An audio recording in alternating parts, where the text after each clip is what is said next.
Cheers, guys. Epix 911. Welcome to the Elitist Geek. I want to do a series of videos. I've had a lot of requests for benchmarks. So my thought is a video series where I tackle benchmarks kind of in a little bit of a different way. The traditional benchmarking that you see on a lot of YouTube channels or websites is what I call kind of very static benchmark reporting, right? Basically crunching a bunch of numbers, sketchy, no mentioned sources for those numbers, i.e. ripped off from various areas of the interwebs, and then splashed together with no credits given. What I want to do is I want to create one like that, but that'll be kind of on the tail end. The first video that I would want to look at is basically a bunch of games with the 1080 as a video card. And I've given it some thought, and there's a couple of ways to do that. And there's kind of two schools of thought, and I want to know what your guys' thoughts are in the comments below. But there's the side of me that says, you know what, all the testing should be done with VSync on versus having VSync off. And just hear me out on my rationalization for that. Is, in my opinion, most of us game with VSync on, not off. We're looking for a smooth, locked at 60 frames per second gameplay experience.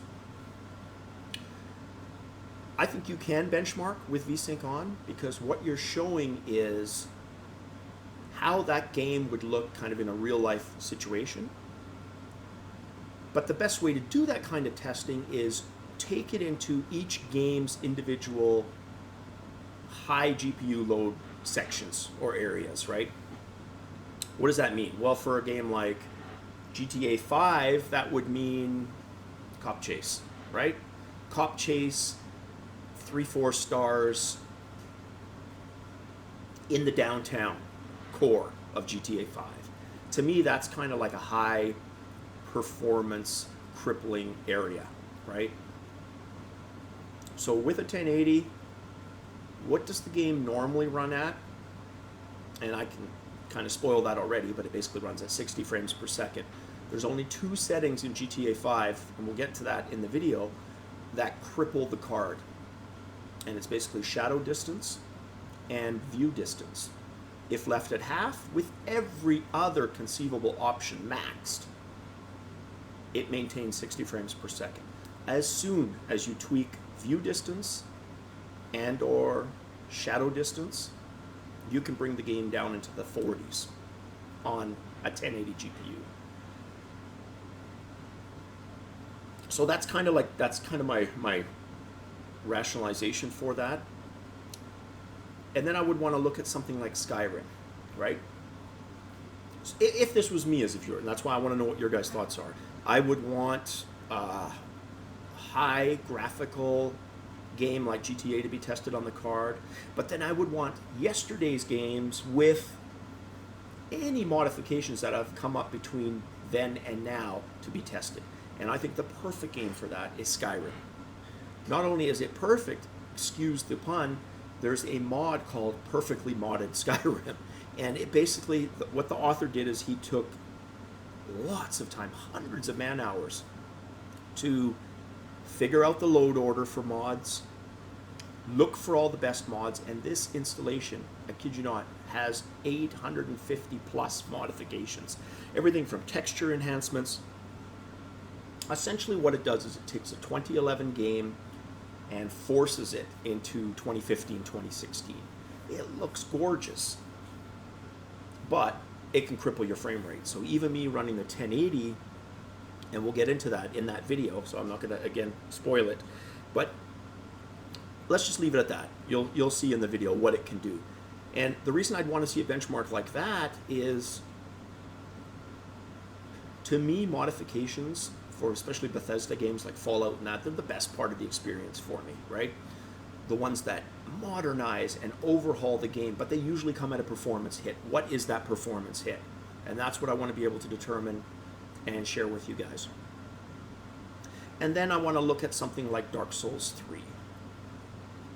So you've got the ends of the spectrum in terms of older modified, heavily modified games. How does that perform?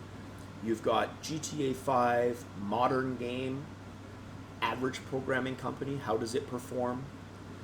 And then the third thing I'd like to look at is what would an optimized for PC game actually, could it block 60 frames per second with all the, obviously if it's optimized, you assume better performance, right?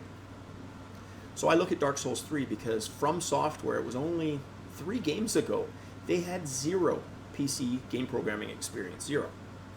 I'm convinced their dev stations weren't even true PCs because Dark Souls 1, which only came about because of an online petition, right, was essentially a straight port. It basically still thought it was running on an Xbox. Like, that's how straight of a port that was. It took community mods to make it playable. The fact that they made it, though, at all, most people were able to forgive and forget, right? Okay, if I got to slap a few mods on, so be it.